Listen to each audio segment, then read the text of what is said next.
안녕하세요. 저는 현재 AWS에서 솔루션 아키텍트로 근무하고 있는 신정섭이라고 합니다. 우선 먼저 AWS 서밋홀 행사에 참석해 주셔서 다시 한번 정말로 감사드립니다. 오늘과 내일 다양한 세션, 이벤트에 참석하시면서 많은 인사이트와 지식들 얻어가시면 좋을 것 같습니다. 오늘 저와 그리고 우한 형제들이 같이 준비한 세션은요, 컨테이너를 활용한 우한 형제들의 데이터 플랫폼 혁신이라는 주제로 이야기 드릴 예정입니다. 목차는 다음과 같습니다. 먼저 세션 제목에서도 알 수 있는 것처럼 컨테이너를 활용해서 데이터를 처리할 경우 얻을 수 있는 이점과 함께 이를 AWS 환경에서는 어떻게 적용할 수 있는지에 대해서 소개를 해드릴 거고요. 이후에는 우한 형제들의 데이터 플랫폼 소개와 함께 어떻게 컨테이너를 활용해서 데이터 플랫폼을 구축하였고 어떤 기술을 사용하여 고도화를 하였고 마지막으로는 이후에는 어떤 식으로 더 발전시킬 건지에 대해서 이야기 드릴 예정입니다. 먼저 컨테이너로 데이터 처리하기입니다. 저희는 현재 데이터가 중요한 자원인 시대에 살고 있습니다. 많은 분들이 관심 있어 하시는 ARML부터 시작해서 비즈니스 인사이트를 얻거나 의사결정을 할 때에도 데이터를 활용하는 경우가 굉장히 많이 있습니다. 따라서 많은 고객분들은 이미 많은 양의 데이터를 수집하고 있고 이 수집한 데이터를 효율적으로 사용하기 위해서 적절한 처리 과정을 병행하고 있습니다. 하지만 여전히 이러한 데이터 처리라는 과정은 쉬운 작업은 아닙니다. 데이터를 처리하기 위해서는 다양한 요소들을 고려되기 때문인데요. 먼저 당연하게도 데이터 처리를 위한 인프라부터 시작해서 다양한 데이터 포맷, 프레임워크, 소스들도 고민을 하셔야 되고요. 그리고 데이터 양이 갑작스럽게 증가하더라도 안정적으로 데이터가 처리될 수 있도록 확장성도 고민하셔야 되고 이에 따른 비용도 사실 같이 고민하셔야 됩니다. 또한 최근에는 비즈니스와 데이터와의 밀접도가 올라가면서 비즈니스의 요구사항 또는 비즈니스의 변화에 따라서도 데이터 처리 과정이 달라지는 경우가 많이 발생하고 있습니다. 이러한 다양한 요구사항 속에서도 빠르고 안정적이고 그리고 비용 효율적으로 데이터를 처리하기 위해서는 결론적으로는 유연성 확보가 필수적입니다. 그리고 저희는 이미 이러한 유연성이라는 키워드로 많은 사랑을 받고 있고 현재도 많이 이용되고 있는 기술을 하나 알고 있을 겁니다. 그게 바로 세션 제목에도 있는 컨테이너입니다. 컨테이너는 일반적으로 유연성 확보를 위한 가벼운 가상화 기술로 알려져 있는데요. 컨테이너를 사용하기 위해서는 먼저 컨테이너 이미지를 만들어야 됩니다. 컨테이너 이미지는 컨테이너 안에서 동작하는 워크로드에 필요한 대부분의 파일을 저장하는 파일 저장소 역할을 수행하는데요. 따라서 이 컨테이너 이미지를 잘 만들어 놓으면 강력한 패키징 효과를 얻을 수가 있고 유연성 확보에도 도움을 얻을 수가 있게 됩니다. 그리고 이 생성된 컨테이너 이미지를 활용해서 이후에는 빠르게 컨테이너를 배포할 수가 있고 컨테이너 배포와 함께 워크로드가 동작하게 되고 자연스럽게 컴퓨팅 자원을 확보할 수가 있게 됩니다.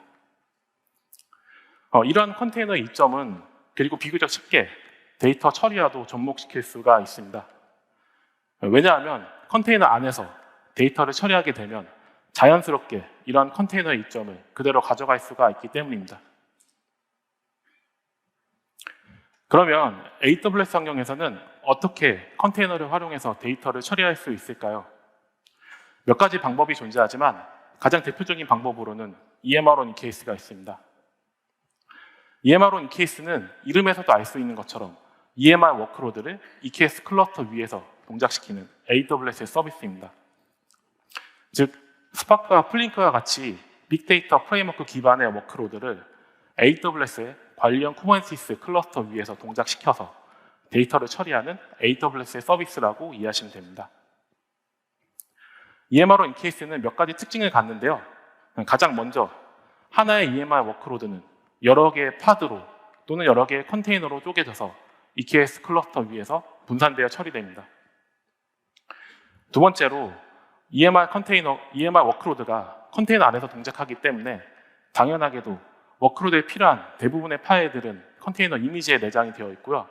이 이미지가 ECR과 같은 레지스트리에 잘 올라가 있으면 이후에는 빠르게 워크로드를 실행할 수가 있게 됩니다. 세 번째로는 주 데이터 저장소로는 S3로 기반으로 하는 EMR 파일 시스템을 활용한다는 점입니다.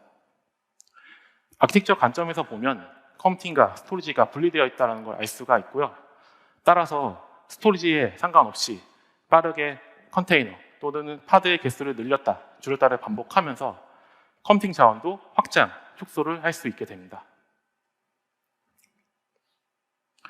그러면 EMR-on EKS는 어떤 장점들이 있을까요? 가장 먼저 앞에서도 제가 계속 언급드렸던 빠르고 유연한 컴퓨팅 자원의 활용이 있습니다. 많은 분들이 이미 알고 계시겠지만 EKS에서는 카펜터라고 불리는 클러스터 오토스케일러를 활용할 수가 있습니다. 카펜터를 활용하시면 굉장히 빠르게 클러스터에 노드를 추가하거나 삭제할 수가 있고요. 여기서 한 걸음 더 나아가서 다양한 사이즈의 인스턴스를 혼용하거나 스파크와 온디맨드 인스턴스를 혼용하거나 X86 인스턴스와 암 기반의 그래비톤 인스턴스도 혼용할 수가 있습니다. 이러한 카펜터의 이점은 당연하게도 EMR-on EKS에서도 그대로 활용할 수가 있습니다. 왜냐하면 앞에서 제가 언급드린 것처럼 EMR 워크로드도 결국에는 일반적인 워크로드랑 동일하게 일반적인 파드로 동작을 하기 때문입니다. 두 번째로는 워크로드 통합이 있습니다. 각각의 EMR 컨테이너들은 컨테이너 이미지를 통해서 패키징된 환경에서 동작하기 때문에 하나의 EKS 클러스터 위에서도 다양한 EMR 버전, 다양한 워크로드들을 실행할 수가 있게 됩니다. 또한 이 EKS 클러스터에는 EMR 워크로드뿐만이 아니라 기타 일반적인 워크로드들도 같이 실행을 할 수가 있습니다. 따라서 관리적 이점을 얻을 수가 있고요. 또한 기존에 운영하고 계시던 EKS 클러스터가 있으시다면 빠르게 EMR-on EKS를 활용해서 EMR 워크로드를 실행하는 것도 가능합니다. 한 가지 더 제가 소개해드리고 싶은 내용은요. 데이터-on EKS가 있습니다. 이미 많은 데이터 관련 오픈소스들이 쿠버네티스를 컴퓨팅 엔진으로 사용하는 경우가 많이 있습니다. 이 의미는 이런 오픈소스들을 EKS 클러스터 위에서도 빠르게 실행시킬 수 있다는 걸 의미합니다. EMR-on EKS와 같이 데이터 처리뿐만이 아니라 노트북, 워크플로우, ARM과 같은 다양한 워크로드들도 EKS 클러스터 위에서 오픈소스의 도움을 받아 빠르게 실행시킬 수가 있습니다. 여기다가 필요에 따라서는 AWS의 관리형 데이터 또는 분석 서비스까지 같이 활용하신다면 자신만의 데이터 플랫폼을 손쉽게 구축할 수 있게 됩니다. AWS에서는 이러한 예제를 보여드리기 위해서 데이터-on EKS라는 프로젝트를 운영하고 있습니다. 따라서 인터넷에서 데이터-on EKS라는 키워드로 검색을 해보시면 손쉽게 대표 사이트와 함께 다양한 데이터 플랫폼 예제들을 찾아볼 수가 있습니다. 지금까지 제가 EMR-on EKS 또는 데이터-on EKS에 대해서 소개를 해드렸는데요. 이미 사실 이 두 가지 기술을 잘 활용해서 자신만의 데이터 플랫폼을 구축하고 운영하고 계신 고객 중에 한 분이 우한 형제들입니다. 따라서 우리 지금 EKS 클러스터 잘 활용하고 있는데 여기서 데이터 처리도 같이 하고 싶어 라는 니즈가 있으시다면 저는 오늘 세션이 많은 도움이 되실 거라고 확신을 합니다. 그러면 우한 형제들의 데이터 플랫폼을 담당하고 계신 데이터 서비스실의 실장님이신 한동호 실장님을 모시고 조금 더 자세한 이야기를 들어보도록 하겠습니다. 박수로 환영 부탁드리겠습니다. 안녕하세요. 우한 형제들의 한동훈입니다. 저는 데이터 서비스실도 운영하고 있고 기술이사로서 재직하고 있기도 합니다.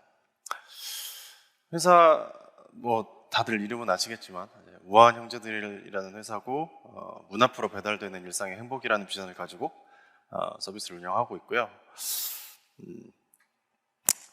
제가 요새 비염 알러지가 조금 심해서 목소리가 약간 코맹맹이 소리가 날 텐데 양해 부탁드리겠습니다. 네. 이 시기에 고생하고 있는 많은 비염인들 같이 잘 헤쳐나가 봐요. 배달의 민족에서 데이터를 어떻게 활용하는가 기본적인 통계라든지 리포팅 이런 용도도 당연히 있겠습니다만은 AI, ML 관련해서도 많은 토픽들을 연구하고 서비스에 활용을 하고 있고요. 대표적으로 개인화 콘텐츠나 예측에 대한 내용들이 있고 또한 최근에는 생성형 AI를 활용한 콘텐츠의 제작에도 많은 심혈을 기울이고 있습니다. 이게 사용자들에게 노출되는 부분들뿐만 아니고 오디언스 타겟팅이라든지 뭐 오용 탐지 혹은 위협에 대한 관리, 컨텐츠 매니지먼트, 뭐 리뷰 관리 이런 부분들도 되게 활발하게 데이터와 ML을 활용하고 있는 분야고, 이거 이외에도 그 회사 자체에서 해야 되는 수많은 운영 업무들이 있는데 업무 생산성을 극단적으로 끌어올리기 위한 자동화, 지능화 영역에도 많은 투자를 하고 있습니다. 어느 정도 사이즈의 데이터를 다루고 있는지 숫자로 잠깐 소개를 해드릴게요. 사용자들이 앱이나 웹에서 활동하는 요 로그들을 많이들 만들고 수집하고 계실 텐데, 저희 같은 경우는 10억 건 이상, 그러니까 하루에 10억 건 이상의 데이터가 수집이 되고 있고, 사이즈로 치면 이제 테라바이트가 넘어가게 되고요. 600만 명 이상의 사용자가 접속을 하고 있고요. 에어플로우들은 다들 사용하고 계신다고 생각하고 700개 이상의 태그가 동작하고 있고, 태스크 숫자를 따지면 3,000개 이상의 태스크가 동작하고 있습니다. 저희가 그러니까 사내 구성원들을 위해서 공개해 놓고 있는 쿼리 엔진에 들어오는 쿼리는 하루에 4만 개 이상 실행되고 있습니다. 네. 그럼 이런 환경에서 저희가 어떤 여정을 거쳐서 현재에 이르게 됐는지 간략하게 소개해드리도록 하겠습니다. 물론 이 세션이 EMR on EKS이기 때문에 EMR on EKS에 대한 내용을 살짝 강조를 드릴 거예요. 2019년부터 4년 동안 최소 5배 이상 데이터 사이즈가 커졌는데, 이게 주문수로 봤을 때도 월간 1000만 건 단위에서 이제 억 건에 가까운 숫자까지 올라가 있고, 로그 같은 경우는 뭐 월간 한 50여 건 정도에서 수백억 대까지 이제 올라가 있는 상태예요. 이게 어느 정도 데이터 사이즈가 커지고 나면 그 양 자체만으로도 엔지니어링에 굉장히 이제 많은 영역들에서 문제가 생기게 되는 경험들, 뭐 해보신 경험들이 있을 것 같아요. 근데 양만 문제였던 건 아니고 점심시간, 저녁시간 이렇게 패턴이 쫙 보이죠.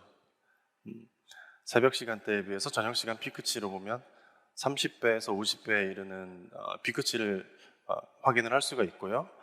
이것뿐만 아니고 선착순 이벤트라든지 이런 것들이 실행될 때는 유휴 시간에 대비해서 100배 이상의 트래픽을 처리하기도 합니다.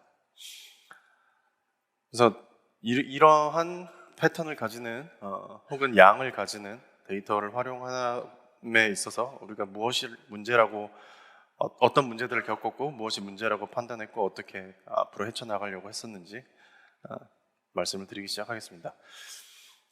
저희는 제가 이제 우아한 형제들에서 근무한 지 8년 정도 되는데요. 처음부터 EC2 기반의 EMR을 활용을 해서 데이터 처리를 하기 시작했었고, 뭐 대부분은 스팍을 통해서 ETL 작업을 처리하는 이런 쪽으로 시작했는데, 아직 여전히 그런 작업들이 데이터 분야에서 일어나는 업무 중에 혹은 클러스터를 사용하는 시간 중에 70% 이상, 80%까지 될 것 같아요. 근데 양이 많아지는 문제도 있고 이제 종류가 많아지는 문제도 있고 하다 보니까 이제 인프라적으로 노드들도 많이 프로비전을 시켜야 되고, 그래서 비용 문제가 일단 심각하게 늘어나고 있는 상태고, 데이터 애플리케이션들이, 많은 애플리케이션들이 점점 돌아가다 보면 EMR 업그레이드를 해야 되기도 하는데, 전체를 다 업그레이드 할 수는 없으니까 3000개 태스크에 대해서 테스트를 전부 다 할 수도 없을 테고, 그래서 버전업을 하다 보면 여러 개의 버전의 EMR 버전 클러스터를 실행시켜가지고 하다 보면 마스터 노드라든지 코어 노드라든지 이런 애들은 지속적으로 켜놔야 되잖아요. 그러다 보면 비용 문제도 점점점 누적돼서 커지게 되고, 또 이제 매니지드 스케일러 같은 경우에는 오버 프로비저닝은 되게 굉장히 적극적으로 하는 반면에 스케일 2는 되게 또 보수적으로 해가지고 평소에 데이터 처리를 하면서 자체적으로 비용이 많이 들어가는 편입니다. 그리고 민첩성 면에서 보면 저희 하루에도 굉장히 그 급격한 볼륨의 변화를 보이는 데이터를 처리를 하고 있음에도 불구하고 EC2 같은 경우에는 프로비전 시간이 일단 길고 부트스트랩 하는 시간 길어가지고 EMR 클러스터를 생성하고 나면 거의 한 10분 정도는 어떤 작업도 실행하지 못한 채를 기다려야 되는 경험들 다시 하셨을 거예요. 그래서 스케일러빌리티가 굉장히 떨어지는 편이고 그다음에 아까도 잠깐 말씀드렸지만 EMR에 대해서 버전 업그레이드를 할 때 테스트를 하는 것들이 굉장히 힘들기 때문에 버전이 경직돼 있다고 표현을 할 수 있을 것 같아요. 이런 환경에서 개발 환경, 운영 환경, 스테이징 환경, 여러 가지 환경들을 운영하고 관리해주는 이슈들이 굉장히 이제 시간 낭비를 많이 하게 만드는 이제 부분이기도 하고요. 또 자원 경합이라는 키워드가 있는데 자원 경합은 주로 우리 EMR on EC2라고 하면은 얀을 통해서 자원 관리를 하게 될 텐데요. JVM에 들어가는 그 아규먼트를 기반으로 어느 정도의 메모리를 힙을 할당할지를 가지고 하는데 힙 말고 다른 메모리도 많이 쓰잖아요, JVM이. 그러다 보면 서로 자원 경합도 많이 발생하는 편이고 그러다 보면 한계를 넘어서서 프로비저닝을 하지 못하는 상황이 됐을 때 클러스터 자체가 태스크를 더 이상 실행하지 못하게 되는 환경에 또 자주 노출되게 됩니다. 또 유지보수 면에서 보면 이제 저희 조직도 굉장히 커지고 다양한 롤을 맡게 되고 다양한 종류의 ML 프레임워크, AI 프레임워크를 사용하게 되고 데이터 처리를 할 때도 스팍도 여러 가지 ML 관련된 라이브러리라든가 이런 것들을 다양하게 사용하게 되는데 이렇게 소프트웨어가 다양화되면서 발생하는 가장 큰 문제를 여러분들은 뭐라고 생각하실지 모르겠어요. 근데 의존성 주입을 저는 굉장히 큰 문제라고 생각합니다. 파이썬도 마찬가지고 자바도 마찬가지, 자바 계통의 소프트웨어들도 마찬가지고 다들 의존성 지옥을 해결하느라고 진땀 빼신 경험들 많이 있을 거라고 생각해요. EMR on EC2에서도 똑같이 일어나는 일이라서 이거 모든 팀에다가 클러스터를 다 새로 만들어서 해줄 수도 없고 되게 이제 힘든 측면이었던 것 같습니다. 이것뿐만 아니고 클러스터 만들 때마다 혹은 작업 태스크를 배포할 때마다 시큐리티 그룹이라든지 방화벽 설정이라든지 여러 가지 부분에서 설정해야 되는 복잡성들도 이제 많이 있었을 테고요. 네. 이런 디펜던시 문제들이 업그레이드를 더 힘들게 만드는 측면이기도 하죠. 이런 이야기들을 하면서 우리가 가장 괴롭다고 느끼는 부분은 이제 에어플로우의 관리 문제였습니다. 에어플로우 클러스터가 그 자원 자체 때문에도 잦은 장애가 있었기도 했지만 EMR on EC2의 에어플로우 워커 입장에서 태스크를 서브밋 할 때 스팍 서브밋을 실행시키는 류의 작업이 되겠죠. 그럼 에어플로우 워커 노드 자체가 필요한 모든 의존성을 가지고 있어야 서브밋을 할 수 있는 이런 상황에 놓이기 때문에 에어플로우 클러스터 자체도 또 의존성 지옥을 해결하는 데 많은 노력이 들어갔어야 됐고 이 악순환을 끊어줘야 될 필요가 있었어요. 네. 그래서 지금까지 소개해드렸던 것 같은 한계점을 봉착을 했었고 1단계, 2단계 에어플로우 이관을 시작을 하게 되는데 에어플로우 자체는 이제 EKS를 이때 처음을 도입을 하게 됐고 EKS에 에어플로우에서 공식적으로 제공하는 헬름 차트 기반으로 배포를 시작을 하게 됐고요. 이게 이제 설치하는 것 자체가 엄청 단순화됐죠. 그리고 이때 이제 에어플로우의 작업을 제출하는 패턴을 조금 바꾼 것이 EMR on EC2의 태스크를 제출하는 이미지를 따로 만들어 놓고 컨테이너를 따로 만들어 놓고 워커는 이 컨테이너를 실행시켜주는 역할만 하도록 해가지고 에어플로우 워커에 깔려있던 모든 디펜던시가 제거가 된 효과가 있었습니다. 이것만으로도 에어플로우에 대한 운영성이 극단적으로 올라갔기 때문에 이 컨테이너 환경과 이 에어플로우 데이터 처리하는 환경이 잘 어울릴 것이다. 앞으로도 이쪽으로 가는 게 좋겠다라고 생각을 했었어요. 그래서 EKS를 적극적으로 도입을 하기로 생각을 했고 그 다음에는 처음에는 이제 EMR on EKS를 고려 대상에도 있었지만 이것보다는 스팍 온 쿠버네티스, 그러니까 스팍을 자체적으로 쿠버네티스 클러스터에서 돌리면 어떨까? 그럼 다른 여러 가지 의존성도 좀 덜하고 부드럽게 운영할 수 있지 않을까? 이런 아이디에이션을 가지고 이제 작업을 진행을 해봤었는데 비교를 해보니까 EMR오는 EKS의 그 EMR FS에 대한 최적화된 바이너리들이 다 포함이 되어 있기 때문에 실질적으로 보면 3배 이상 퍼포먼스 차이가 나더라고요. 그래서 EMR온 EKS를 위시로 한 데이터 처리 시스템을 전체적으로 EKS 클러스터로 이관하겠다라고 결정한 게 이제 3단계가 되겠고, 그 이후에는 이제 외에 돌아가고 있는 뭐 주피터라든지 태블로라든지 태블로는 아닌가요? 네. 리더시, 슈퍼셋 뭐 이런 다른 종류의 솔루션들, 그리고 저희가 운영하는 데이터 관련된 API들, 이런 것들을 전부 다 EKS 기반으로 옮기자고 이제 결정해서 이렇게 1, 2, 3, 4 이런 단계로 진행을 하게 됐습니다. 조금 더 그림을 그려보면 에어플로우 먼저 배포를 시작하면서 이제 EKS에 대한 전체적인 기본적인 그림을 구성을 했고요. 여기서 이제 우아캣이라고 되어 있는 부분은 저희 우아 형제들의 표준 로그 트래킹 로그 및 모니터링 수집 시스템이고, 주요 내용으로는 로키와 프로메테우스를 사용했다고 알고 계시면 되겠습니다. 로키와 프로메테우스를 기본적으로 모든 모니터링 문제를 해결하기 위해서 같이 배포를 했고, 아르고 CD, CI/CD를 위해서, 기덥스를 위해서 기본적으로 배포돼야 될 내용일 것 같고, 카펜터 캐다는 이제 스케줄러, EKS의 첫 모양을 이제 만들고 거기에 에어플로우를 올렸다고 생각하시면 될 것 같아요. 그 다음으로 EMR오는 EKS하고 저희가 주로 사용하고 있는 쿼리 엔진인 트리너, 그다음에 아파치 플링크 하고 이제 뭐 카프카 커넥트 이런 것들을 넣기 시작했고, 트리너하고 이런 애플리케이션들에서 권한 관리를 위해서 이제 아파치 레인저를 저희가 전통적으로 사용하고 있던 부분이고, 여기도 같이 EKS로 컨테이너화 시켜가지고 배포를 하게 됐습니다. 그 밑에 저기 EKS Anywhere하고 GPU 서버라는 내용이 보이는데, 이거는 뒤에서 다시 언급하도록 하겠습니다.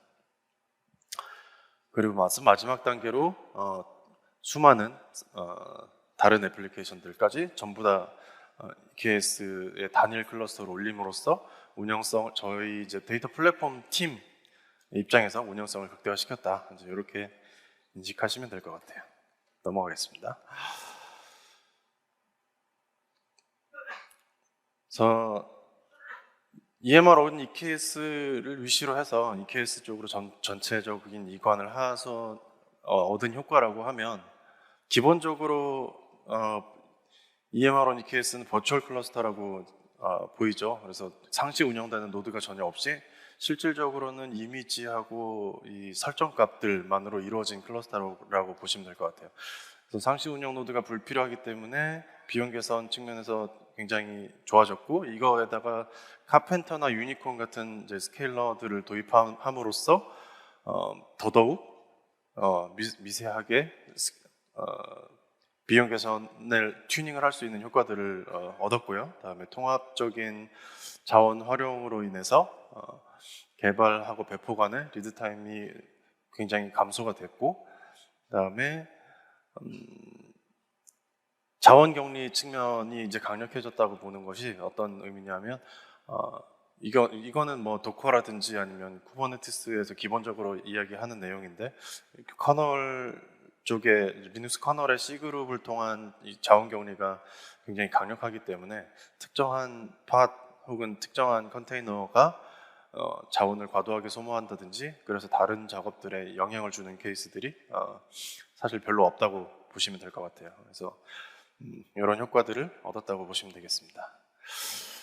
여기서 멈춘 것은 아니고, 이렇게 이제 기본적인 구성을 해놓고도 이제 운영을 하다 보면 수많은 문제들을 맞닥뜨리게 되겠죠. 그래서 이런 문제들을 어떻게 해결해 나가고 어떤 것들을 더 도입하고 그랬는지, 이런 것들을 좀 짧게 소개해 드리도록 하겠습니다.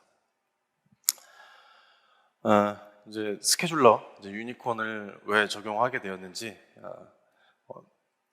소개를 드리겠습니다. 여기 보면 반복적인 VPC 서브넷 고갈이라는 내용이 보일 텐데요. VPC 서브넷의 IP가 고갈된 거하고 유니콘이 무슨 관계일까? 라는 의문이 드실 수도 있을 것 같아요. EMR론 EKS의 태스크를 실행을 시키게 되면 파트들이 여러 개가 뜨게 될 텐데, 스팍 같은 경우는 서로 드라이버 노드와 워커 노드들이 이제 통신을 해야 되기 때문에 근데 쿠버네티스는 기본적으로 이제 자체적으로 내부에서만 통신이 가능하잖아요. 안 그러면 이제 포트 포워딩을 통해서 노드의 IP에다가 특정한 포트를 열어준다든가, 그러면 이제 스팍이 클러스터로서 동작하지 않는 그런 형태가 될 테고, 그래서 필요한 것이 컨테이너 네트워크 인터페이스 CNI가 이제 팟마다 붙어 들어가게 돼요. 그래서 노드는 한 개더라도 10개 이상의 IP를 소모하게 되는 이런 효과가 나오게 되고요. 그렇기 때문에 EMR EKS를 쓸 때는 기본적으로 생각하는 서브넷 사이즈보다 훨씬 더 크게 줘야 된다. 하지만 그렇다고 하더라도 우리가 태스크 사이즈가 점점 커지고 리소스를 무제한으로 주다 보면 원치 않는 레벨의 이제 비용을 감당하게 될 수도 있기 때문에 그냥 서브넷을 단순히 크게 한다고 해결되는 문제는 아닌 것 같아요. 그것보다는 이렇게 IP가 많이 필요하게 되는 상황을 벗어나는 게 무엇일까? 여기에 이제 집중을 하는 게 좋을 것 같고, 그래서 이제 나오게 된 게, 검토를 하게 된 게 유니콘이고, 유니콘을 통해서 세 가지 문제를 해결하고자 했습니다.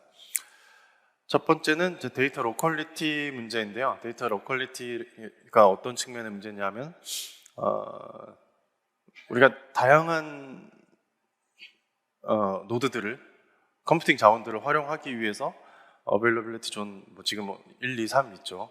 서울 리전에 여러 개의 어베일러빌리티 존에 있는 최대한 싼 인스턴스들을 찾아서 스팟 인스턴스를 사용한다고 하면, 혹은 이제 여러 가지 타입들의 인스턴스를 사용하기 위해서 설정들을 해놓고 쓰게 될 텐데, 이게 아무런 설정 없이 기본적으로 팟이 막 뜨게 되면 단일 스팍 애플리케이션이 여러 개의 어베일러빌리티 존에 배포가 될 수 있고, 그렇게 되면 네트워크 성능이 많이 떨어지게 됩니다.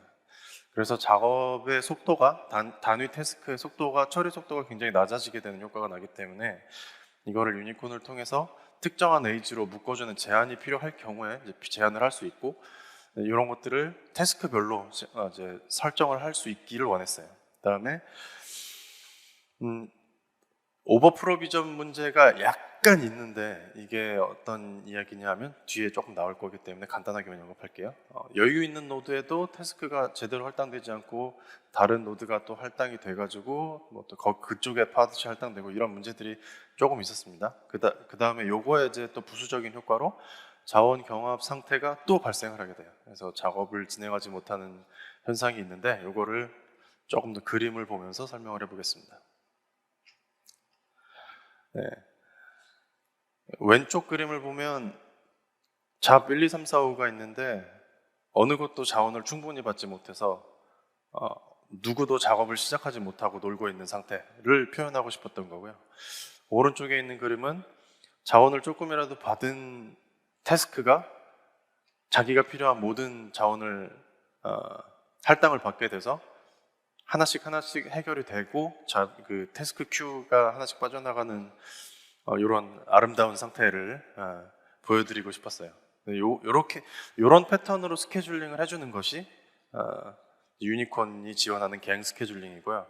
그래서 자원 경합 때문에 모든 태스크 클러스터 자체가 작동을 멈추는 현상을 방지를 하게 됩니다. 그리고 오버 프로비전 문제에 대해서는 빔 패킹이라는 기능이 있는데, 이것은 블록 쌓기처럼 간신히 들어갈 만한 요 여유에 딱딱 맞게 태스크를 할당을 해줌으로써 노드가 오버 프로비저닝 되는 이런 문제들을 좀 감소시키는 효과를 얻게 됐습니다. 여기서 이제 성능적으로나 비용적으로나 기능적으로나 굉장히 좋은 에어플로우와 이제 EMR on EKS의 데이터 환경을 이렇게 만들어 놨는데, 이렇게 이제 여러 가지 인프라들을 운영하고 소프트웨어들을 운영하고 이런 힘든 나날을 보내고 있는데, 되게 비즈니스가 커지고 다양해지고 하다 보면 여러 가지 이제 문제들이 발생을 할 거고, 여러 가지 문제를 풀고 싶고 또 데이터를 다루고 싶어하는 다른 여러 팀들이 이제 생길 텐데요.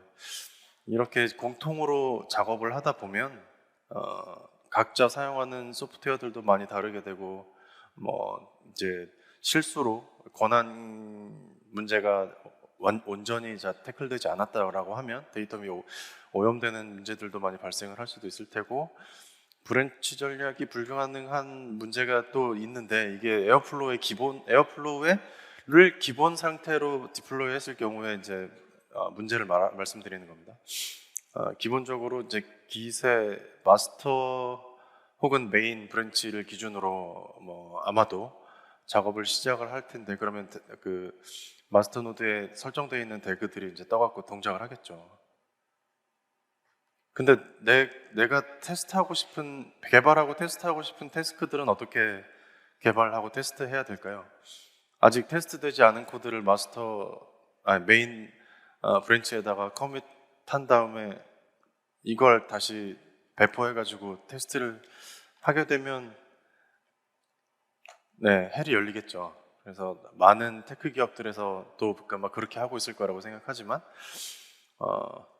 저희는 이런 어프로치를 통했습니다. 커스텀 리소스 데피니션을 통해서 개인들에게 완전히 격리된 에어플로우 환경을 제공해주고, 그 에어플로우에는 개인이 지정한 Git 브랜치를 따라서 배포하고, 기본적으로는 그 태그들의 이제 활동이 다 꺼져 있도록, 그러면 내가 원하는 태그만 켜가지고 내가 원하는 환경에서 격리해서 테스트를 하고, 테스트가 완료됐을 때 메인으로 머지할 수 있는 이런 기회를 얻게 돼서 코드가 오염되는, 메인 브랜치의 코드가 오염되고 다른 태그까지 오염시키고 데이터까지 오염시킬 수 있는 이런 일들을 좀 방지하고 개발의 효율성을 이제 얻을 수 있도록 이런 환경들을 구성을 했어요. 근데 여기서 이 얘기를 왜 하느냐, 개인별로 EMR on EC2 클러스터를 새로 띄워준다라고 생각하면 굉장히 말만 들어도 지옥 같을 것 같아요.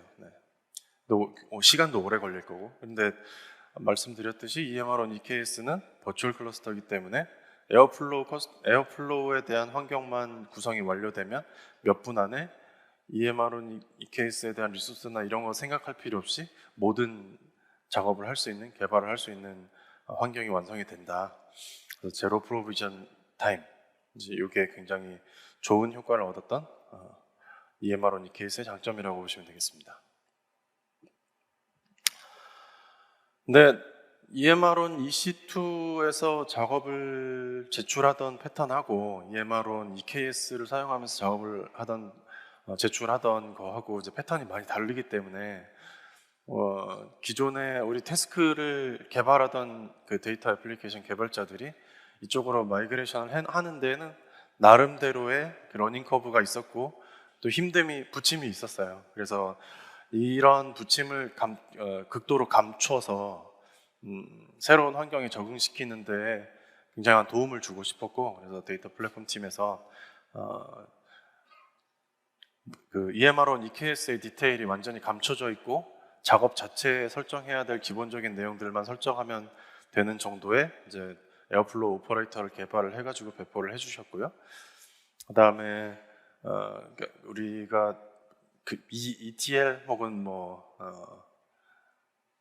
그런 작업들을 할 때 결국은 데이터를 어디선가 읽어가지고 계산을 한 다음에 어디다가 이제 쓰는 역할을 할 텐데, 이게 하둡일 수도 있을 테고 S3일 수도 있을 테고 운영DB일 수도 있을 테고 몽고DB 또 뭐 있을까요? 오픈서치, 굉장히 여러 가지 데이터 소스가 있고 데이터 싱크가 있을 거예요.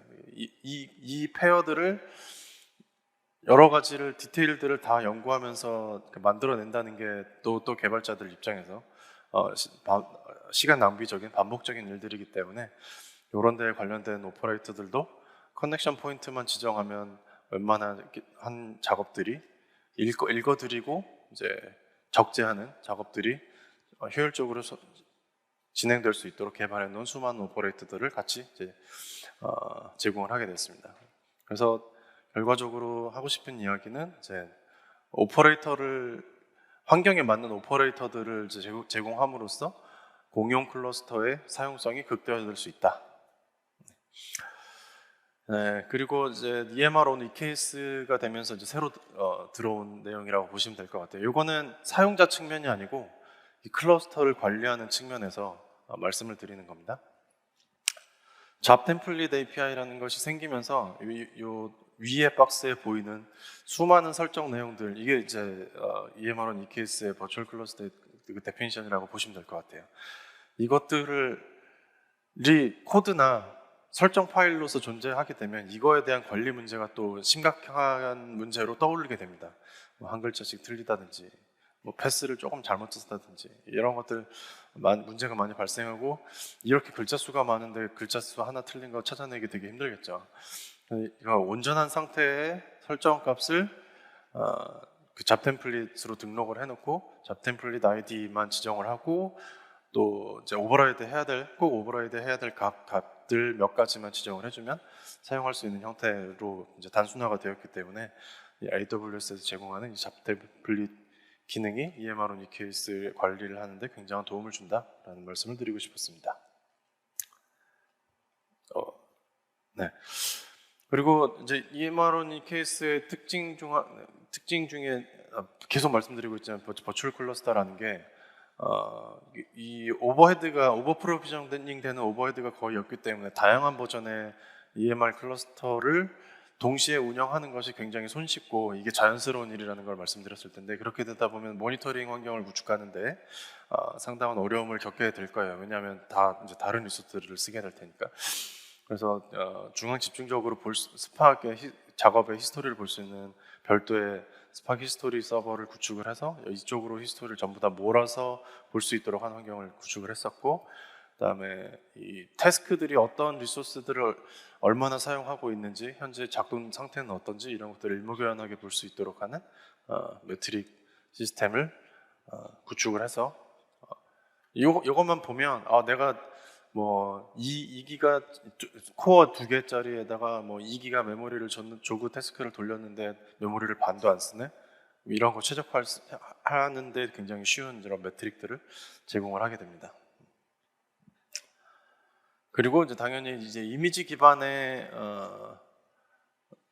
태스크들을 실행을 시키는 환경이기 때문에 이미지들도 내가 이제 뭐 파이토치를 기반으로 작업을 하고 싶으신 분, 텐서플로우 기반으로 작업을 하고 싶은 분들, 자기가 원하는 이제 이미지를 만들어 갖고 등록시키면 그걸 바로 이 EKS에다가 태스크를 서브밋할 수 있는 이런 환경들을 구축을 해놔야 편해지겠죠. 그래서 이런 환경도 구축을 해서 운영을 하고 있습니다.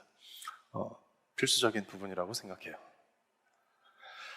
미래 전략이라고 하면 좀 거창하고 이제 앞으로 근미래에 어떤 것들을 보고 있는지 몇 가지만 짚어보고 끝내도록 하겠습니다. 리모트 셔플 서비스라는 게 있는데요. 이게 스팍 3.0부터 셔플 트래킹이라는 기능이 나오면서 EMR-on EKS에서 본격적으로 사용할 수 있는 환경이 됐다라고 해도 될 것 같아요.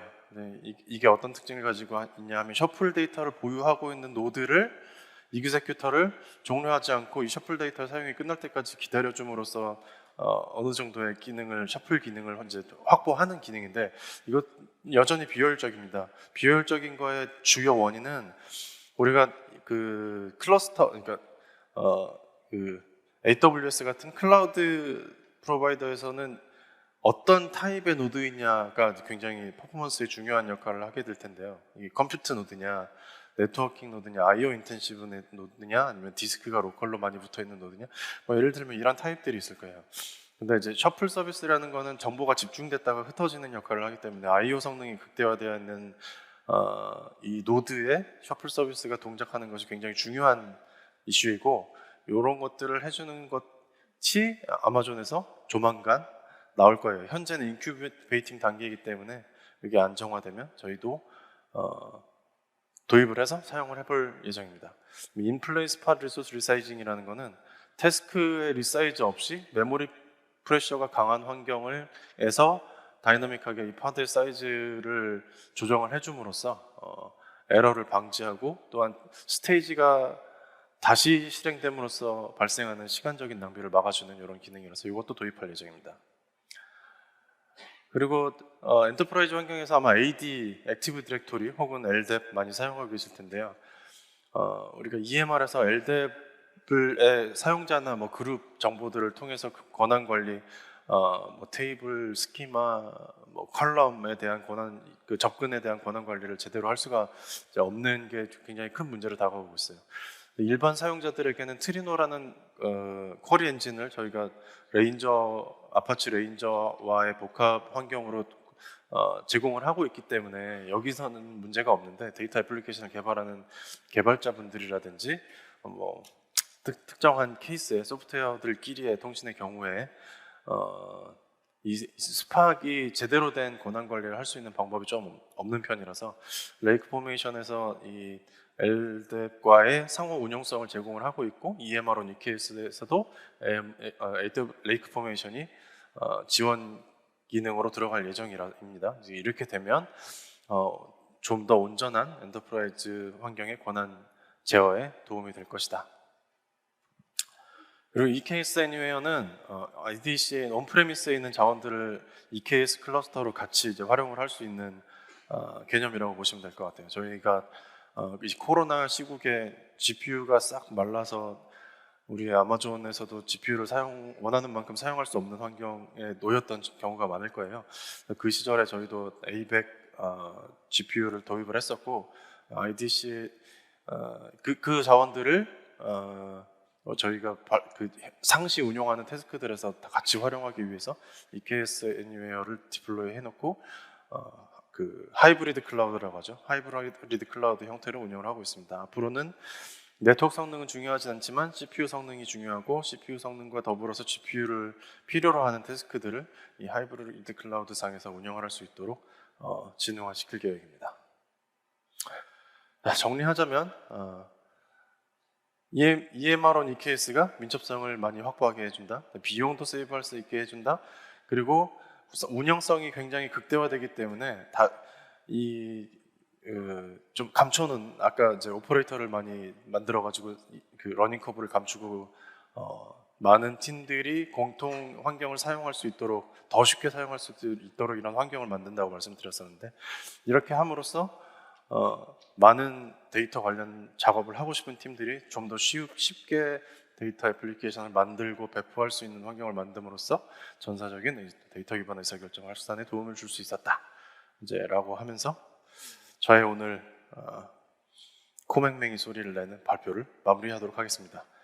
감사합니다.